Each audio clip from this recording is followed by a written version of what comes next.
Welcome to a Sunny Side Up Life podcast, a show for the woman who is ready to live an abundant life full of freedom and positivity. I'm Sammy Womack, and I'm on a mission to help you break free from survival mode, gain financial freedom, stay motivated, and focus on what matters most. Join the movement and let's start living on the brighter side of life together. Hey everyone, welcome back to another episode. Today we are going to talk about how to homeschool on a budget. So you guys know that we're a homeschooling family. We always have been a homeschooling family. And obviously we live on a budget and we were able to pay off our debt and all of that while we were homeschooling. And so I get a lot of questions about this and other homeschooling related topics. I'm not a homeschooling expert, but I can share with you guys some of the things that we have done that have helped us be able to live on a pretty strict budget and pay off a ton of debt, all while keeping our kids home. So I was prompted to record this episode because one of my sweet followers on Instagram, Kathy, asked me about it, and she was like, this would be a great podcast episode. And I was like, you know what? You're right. So here we are. Before we dig into that, I want to bring you guys another review of the podcast. So if you don't know what I'm talking about, these are iTunes reviews that I'm sharing with you guys. iTunes ranks the search results based on how many subscribers you have, how many reviews you have, how high of like a 5-star review you have, and things like that. And so when people are searching for key terms like budgeting, homeschooling, podcasts for women, any other keywords like that, the more subscribers you have, the more reviews you have, it is going to help the podcast come up higher in the search results. So that's a lot of the reason why I'm asking you guys to share reviews and subscribe if you haven't already. It's not necessarily for me. It's for the growth of the podcast. It's for helping future listeners find the podcast so they can learn the same lessons and have the same takeaways, the same aha moments that you guys are experiencing. Future listeners can have those. They can't have them if they can't find the podcast. So I have been sharing reviews with you guys on the weeks that I'm not doing interviews. And this week's review comes from Shannon, and she says, so inspiring. Sammy is so real, down to earth. This podcast is helping me stay focused, inspired, and excited about getting out of debt, living a happier, simpler life, and becoming a better person. She has interesting guests, and I have learned a ton. So happy to go back to all the weeks I missed before I found her. She is fantastic, and if you are into personal development, this is the podcast for you. That is so sweet, Shannon. Thank you so much. And that's one of the things I love about podcasts is they don't expire. So even if you're just joining us in episode 49, you can go back and listen to all of the previous episodes, and you can listen to them multiple times. I have been known to do that on some of my favorite podcasts as well. Just kind of like binge listen over and over again, like episodes that are really, really helpful. So anyway, okay, let's dig into this week's topic. So how to homeschool on a budget. Okay. I'm writing the notes for this and I'm kind of getting my thoughts together because there's so many thoughts that I have on homeschooling, but really kind of sticking to the money aspect of it. This isn't a debate of are you for or against homeschooling or any of that. This is strictly like if you are interested in homeschooling, what are the money aspects of it? So I honestly think that the biggest way that homeschooling will affect your budget and affect your money is possibly the loss of time that you could be working and making an income while your kids were in traditional public school, right?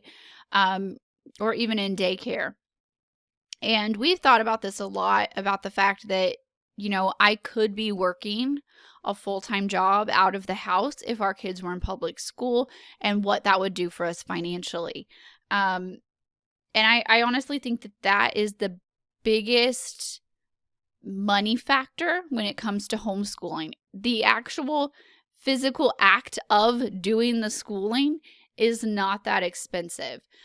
So that's where we find a lot of parents who are already stay-at-home parents. And this isn't just for moms. Actually, in our local homeschool group, there are a couple of dads. Well, there's a couple of dads who full-time do the homeschooling and the mom works outside of the home. There are a couple of families who they both work and they kind of juggle the homeschooling responsibilities. There's some that a grandparent will do the homeschooling while both the parents work. There's all kinds of different ways that this can happen. It isn't just a cut and dry, like something you would see in a movie, the stay-at-home mom who stays home all day in her apron and like has this like little perfect classroom set up in their home. It doesn't have to be that way. If that's what you want, that's great. But it doesn't have to be that way. So I think if you are interested in homeschooling and your work situations are what is deterring you, that there are ways that you can think outside the box. So one, it doesn't have to be just the mother staying at home doing the homeschooling. It could be solely the father, or it could be a grandparent, or you could both work and you could juggle the homeschooling responsibilities, or you can work from home. So I shared a lot of my working from home advice in episode 41 about starting your own business or starting a blog that could become a business and things like that. So I'll link to episode 41 if you didn't have a chance to listen to it. But there are tons and tons of parents who work from home and homeschool at the same time. I'm one of them. And there are so many women that I follow on social media that do the same thing.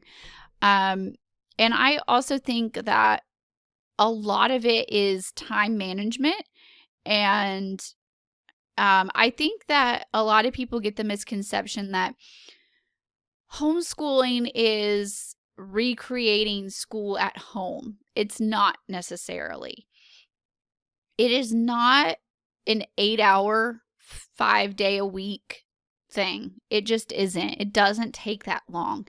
If you really factor in to public school, how much time is in there for transportation, for switching classes, for bathroom breaks, for lunchtime, for recess, for, all the other in-between kind of moments, there really isn't that many hours of actual like learning going on. And so I feel like when we homeschool, we cut out a lot of that excess. And I was homeschooled off and on throughout my childhood. And I finished my last 3.5 years of high school homeschooled. So I know what it's like from all different aspects. I didn't start being homeschooled until I was in 3rd grade. And then I went back and forth a lot depending on where we lived, which is a whole nother story. But I've been homeschooled in elementary, junior high, and high school on and off. And I also know what it's like for the preschool age with my own kids. So I've had a taste of all of it, either through my own kids or through my own experience.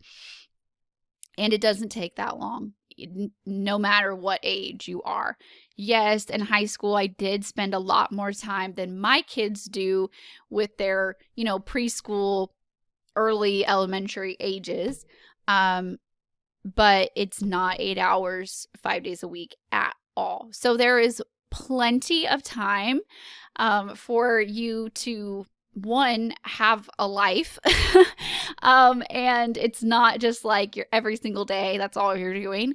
There is plenty of other time, and there is plenty of time for you to work from home or have a part-time job outside of the home, or even a full-time job, and you're really good at juggling it. But I think a lot of it is time management. And I shared a lot back in episode 43 about my fresh start weekends and preparing for the week ahead. And a lot of people ask me, like, how do you do it all? And especially when my husband is at work for 3 weeks, how do you juggle everything? The answer is I'm juggling, you guys. I'm not perfect. I'm definitely nowhere close to perfect at this. And there are some weeks where you could look at my house and it would be like like not perfect, of course, but like ready for guests to come over for no apparent reason other than I'm just on top of it this week. And there are other weeks where it's like, dear God, please no one stop by unannounced because I haven't done dishes in 3 days and everything in between, you guys. So I am not perfect by any means, but one of the things that helps me the most is time management. And so moving to this smaller house has been a big key factor in that, where I don't have to spend nearly as much time on housework as I used to when we were in the 3,000 square foot house versus now in 750 square feet. Obviously, it doesn't take that long to clean. And we've purged so much that there's not that much laundry to do. There's not much, we don't have a very big yard, so there's not much outside stuff to do, and et cetera, et cetera. And so I also have cut out a lot of stuff, unnecessary time wasters, and other things that I talk about in episode 43, and how I really, I get ahead of the game on Saturday and Sundays, usually just Sundays because usually Saturdays are busy. But on Sundays, I get ahead of the game. I get my housework done. I plan my week. I figure out, okay, where can I juggle? What events do we have going on? What work do I have going on? And what windows do we have for school? So school isn't always, it's not always like 9 o'clock to 2 o'clock or whatever time. It's really like little windows of time, and sometimes we'll go a week or more without doing school because life is busy, and other times we'll do school every single day for several weeks. That's okay. I think for us, I used to be like feeling like I was a failure as a mom and a homeschool teacher because I wasn't doing it so rigidly.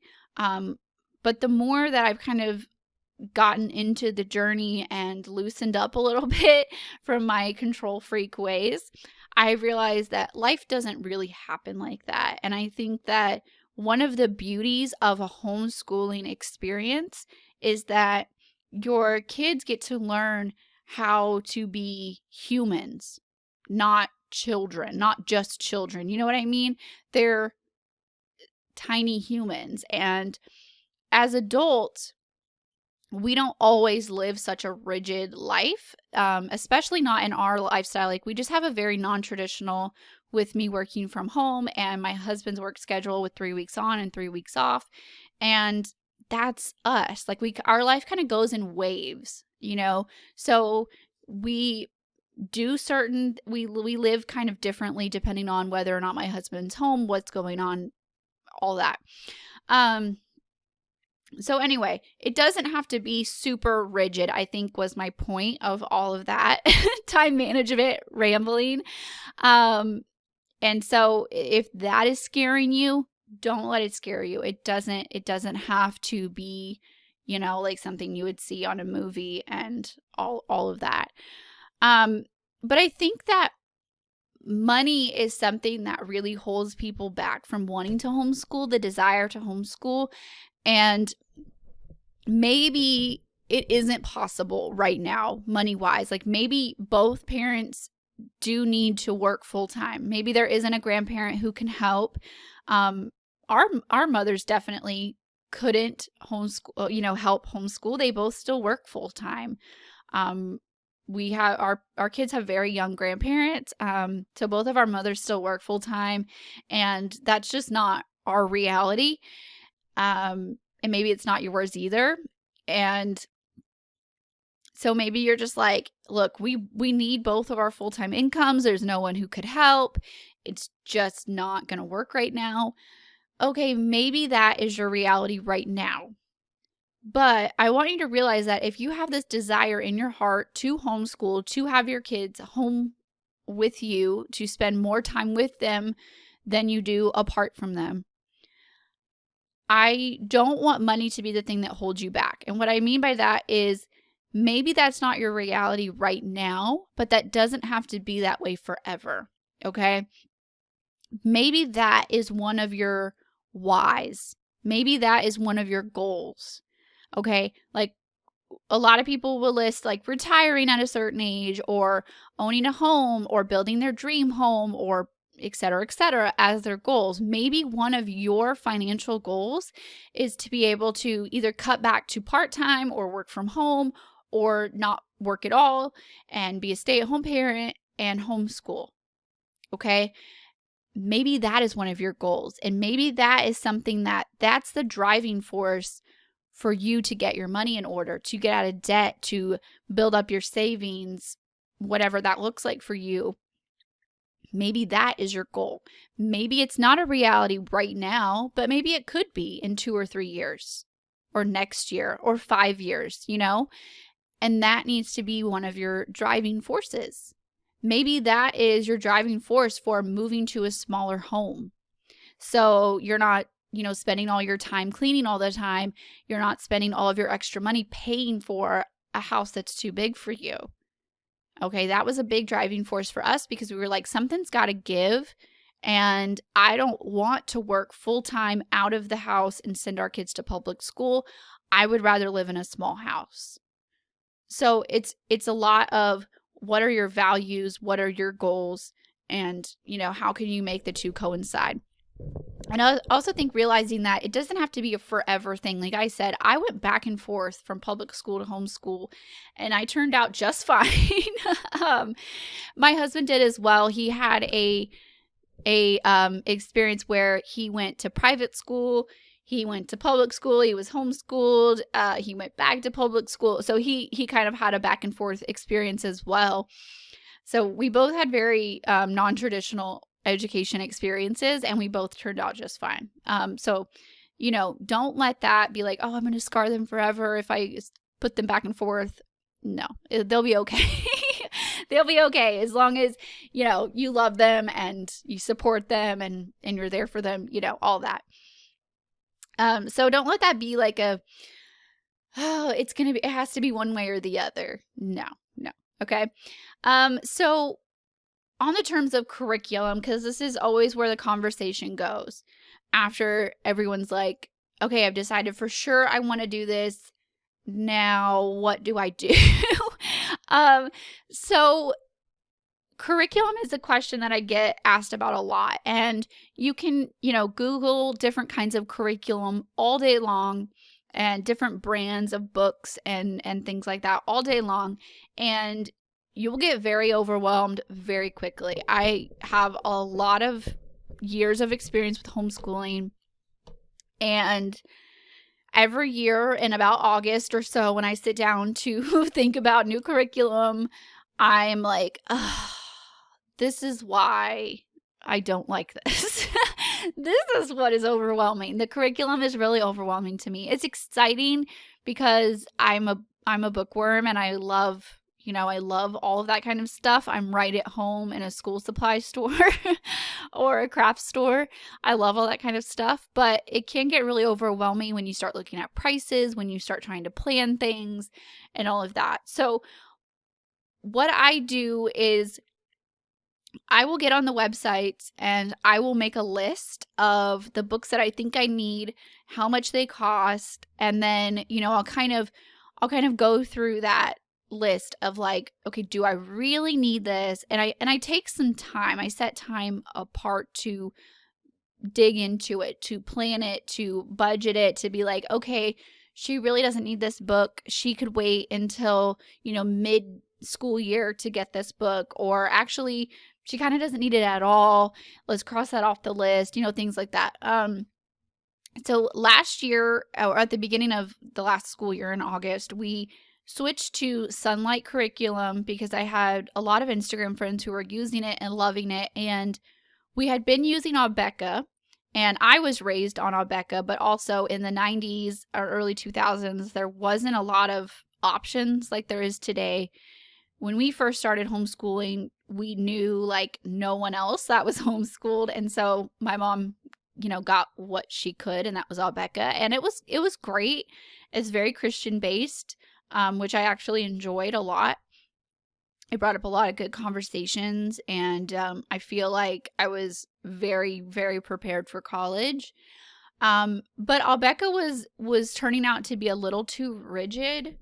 Again, I get suffocated. I feel suffocated if my life looks too rigid. I need that spaciousness, and I need to be able to kind of breathe a little bit and put my own flair into the schooling. And Albeca was just kind of a little too rigid, especially for my oldest daughter. She is she's not like, how do I put this? She's not actually like diagnosed like ADHD, but she does have a lot of the tendencies. So if something is boring to her, if the pages just look boring, like she's out, she's mentally checked out, she's not having it. And we were kind of finding Albeca to be like that for her. And so we tried Sunlight. We really liked it. We'll probably continue to use it for the foreseeable future.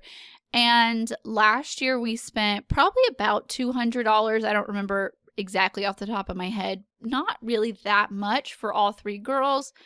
Obviously, the little two are still pretty young, but the little two each got a handwriting book and a math book and a science workbook. So what we did with the science was we got the Sunlight also uses a lot of Usborne books, which I love Usborne books, which I'll talk about that in a minute.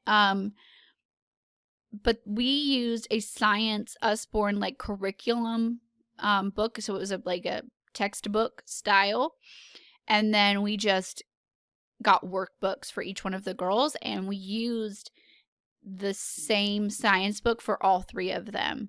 So they're 8, 5, and 3 now. And obviously they were, like about a year younger back at the beginning of the school year. And I just would read the curriculum to them, and then we would go through the workbooks. And obviously, Melanie's 3, she can't really answer the questions, but we would discuss the questions. I let her scribble in the workbook, and she felt like she was participating, and she was still learning. She just wasn't filling out the workbooks like June was, and Izzy was kind of doing, an in-between. So again, it doesn't have to be super rigid, and we really love, the thing we love about Sunlight is that it is very literature based, and so they use a lot of Usborne books. If you're familiar with the Usborne books, their science books are great. They're fantastic. Like the colors in them, the pages, they're just so beautiful, and my kids love them. And so that's what we have been using for science, and it keeps all three of their attention. We do it as a family, so we just sit down, we kind of read aloud, and we discuss, and they love that. The more that we can do together as a family is better for my sanity because I'm not multitasking. So when we sit down to do math, they're all three doing something different, and that's a little like I'm juggling. But that's like probably a whole nother conversation of how you manage that. But a lot of it'll be like if June's doing something really hard, she'll wait till her sisters are taking a nap, or I'll send them in the other room to play, or we'll kind of, juggle, and you two go outside, me and this sister are going to do something. But that's a lot of knowing your kids, knowing what works for them. Some kids, the noise of their siblings doesn't bother them. Other kids, it's like a full-on distraction, all of that. But yeah, so browse online, make a list of what you feel like you actually need. Don't get a bunch of junk that you don't need.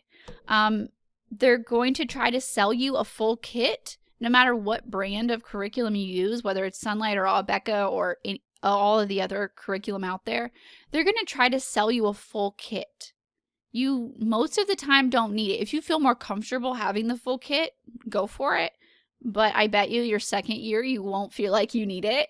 And again, it does depend on which state you're in, which country you're in, what your laws are. Make sure you know your laws. Texas, we are not strict at all on homeschooling. We don't have to check in at all. They honestly don't really care what we do. We don't have to answer to anyone, which is amazing, and like a reason to stay in Texas if you're a homeschooler. So we have complete freedom over our homeschooling. Um, but for example, you don't need all of the textbooks. For example, my kids are so little that I don't get the teacher books. I don't get the answer key books. I don't need them. I know basic addition. I know basic spelling, handwriting, all that kind of stuff. And so I'm not going to spend $20 a book to have the teacher edition to tell me what 2 plus 3 is, right? So just be smart when you're going through the curriculum and be like, okay, I really don't need that. Or they're not going to use this like experiment kit with things that you could go buy at Hobby Lobby or the dollar store for half the price. It's just a fancy craft kit, basically. So just be conscious of like, if you're buying a full kit, what's actually in that kit and what could it be like if you broke it down and bought it, piece by piece. And with Sunlight, they have, like I said, they use a lot of the Usborne books. And so I was shopping on Amazon and like comparing prices. And there were a couple of books that I bought on Amazon because they were cheaper. And there were others that it was cheaper to buy them through the Sunlight website. So I had a full on list going. And, Amazon Prime has been really, really helpful for us with this kind of stuff. For one, you realize you need a book and you can get it in 2 days. That's amazing. And a lot of times it's a lot cheaper to just get it through Amazon than all these other websites. So Amazon Prime has been really, really helpful in that respect. But, there are so many different types of homeschooling that I think if you're not familiar with the homeschooling world might be brand new to you. So do your research. There's not just the traditional like classroom at home where you have a whole designated room with little desks and a chalkboard or like a whiteboard or something. It's not always like that. There's life schooling, like unschooling, where you just learn from life. You just live life and learn things as you go. There's road schooling where people travel, they RV, they do things like that, and they homeschool on the road. There's all kinds of things. There's Montessori, which is like a style of homeschooling where it's kind of more hands-on learning. There's Charlotte Mason, there's Waldorf. There's so many different kinds that I was not familiar with until my kids got into all of this because, like I said, back in my day, it was like you bought Abeka books and you sat at the kitchen table and it was very like there was basically like one way to homeschool. So I found this really great article that I'm going to link to that explains a little bit of the different styles of homeschooling and the different types of learning, like the Montessori and the other things like that, and explains it a little bit better. That'll give you a jumping off point for you to dig into that a little bit more. And I'll also link to Sunlight Curriculum if you want to check them out. Again, do your research, Google. Another thing that's really, really helpful is Pinterest. Don't forget about Pinterest. A lot of people will be like, I didn't even think about Pinterest. Don't forget about Pinterest. You can do a lot of research on there for frugal ideas, for if you live in a small space, a small house, you don't have a designated classroom, which is how we're set up. We don't have a designated classroom. But there are a lot of Pinterest ideas that you can, find for kind of like the small living kind of hacks and stuff. For us, we just have one closet, and that's our designated school closet.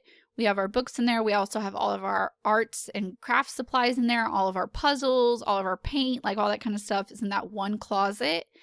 And we pull out what we need and we sit at the table, we sit on the floor in the living room, we sit on our bed, the couch, whatever.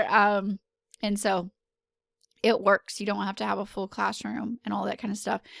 So do some research on Pinterest for storage ideas, for frugal ideas, for how to make projects, different things like that. You're going to find so much on Pinterest. You're going to find some blogs you can follow, some social media accounts that you can follow, things like that.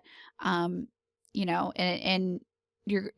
find probably a lot more ideas than you realize on Pinterest. But so we bought some curriculum. we spent maybe like $200 on some books, very basic books, some science, some math and handwriting for the little two. June also she got math, handwriting, and phonics and science. And I think that's kind of it. And, we'll utilize the library. They have tons of books at home. They do a lot of arts and crafts. So we make sure that we keep them stocked on crayons, markers, pencils, blank paper, notebooks, watercolor paints, all that kind of stuff, which we get probably like 99% of that at Dollar Tree because they're going to go through it pretty fast anyway. So they don't really care about the quality of a notebook or any of that kind of stuff. So we go to Dollar Tree, we stock up puzzles, workbooks, all kinds of stuff, craft project things, and it's really not that expensive. Again, utilize the library. Some other things that I think people forget about are resale shops, Goodwill and like other types of resale shops. You can find a lot of things like books or other kinds of tools like a globe or a microscope or like things like that are really expensive. If you look around, you can usually find them used at a resale store, a garage sale, or a Facebook group, things like that. Another thing that our homeschool group used to do, we didn't do it this past semester, but we would kind of have like a donation spot, and we would just kind of have like a box set up when we would have our co-op days, and we would just bring things that we didn't need anymore, textbooks or art supplies, things like that, and we would just kind of swap out. And the rule was like, if you got something, bring something, and it wasn't really strict. Or just kind of doing hand-me-downs. We have a Facebook group for our homeschoolers in our area, and people post all the time like, does anyone have such and such book? Or, hey, I have these books that I'm getting rid of. Anybody want them? Things like that. And, hand-me-down books are great. Or, if you have more than one child, planning ahead in that way of, okay, I have this textbook and it comes with a workbook. Let me go ahead and order 3 workbooks so all of the kids can just use the same textbook when they get to this grade level. Things like that. And that will save you money over time. I already mentioned Amazon Prime. It's just now on my notes for some reason, but Amazon Prime for getting books. And Netflix, honestly, has been a really big resource for us. There's educational shows for all different ages. There's documentaries. There's all kinds of stuff like that. And, I'm a very big Magic School Bus. There's a relatively new show on Netflix called Brainchild, which is like a science kind of, the kind of science show for a little bit older kids. Like June is 8 and she loves it. And the other two, that some of it's kind of over their head, but shows like that are, to me, that kind of counts. School. So I hope that this has helped you guys kind of, if you are interested in homeschooling. I don't want money to be the reason why you don't do it. It is a big responsibility, and it is quite overwhelming. So, I don't want to discredit that at all. But it isn't impossible, and you don't have to be, insanely smart or, whatever to do it. And I think a lot of it is knowing your child. How they learn. You've taught them things since they were born. You taught them how to eat. You potty trained them. You taught them how to pick up after themselves. You taught them their manners, all those basic things. And that if you can do that, you can definitely homeschool them. You learn with them. There are some things that I'm like, how do I explain this?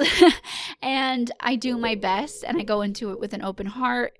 And, it's not always perfect. It's not cookie cutter. It's not always like something that you would see on a movie, but it works, and it's life. And basically, we show up and we do life together. And sometimes we have a book in front of us when we do it, and other times we don't. And it all works out in the end. But I definitely don't want money to be the thing that holds you back. If it's something where you're not in a financial situation to quit your full-time job, work from home, or not work at all, or something in the middle, I want you to put that on your goals list. Be able to homeschool the kids, be able to work from home, be able to switch to part-time, or whatever that looks like for you to make it financially work. And I want that to be one of the driving forces, because I feel like if you have a desire in your heart, whether that be to retire or travel or build a home or homeschool your kids, whatever that is, I feel like you should be working towards that dream, right? And homeschooling can definitely be something that's on your goals list, can definitely be something that is your driving force in getting your money in order. So I hope that answers the basic questions. Again, I'm not a homeschooling expert, but you guys Google, do some Pinterest searching, and you're going to find a lot of resources out there. So, let me know what you guys think about this episode. Share, especially this time of year, summer break. A lot of people are kind of reassessing their school situation. You never know who could need to hear this message today. Thank you so much for hanging out with me. Don't forget to go and leave me a review, and so I can shout you out on a future episode. And subscribe if you haven't already. That is what is going to help this podcast grow. I appreciate you. I see you. I'm here for you. I'm cheering you on in everything that you do. And I will talk to you guys next week. Bye, guys.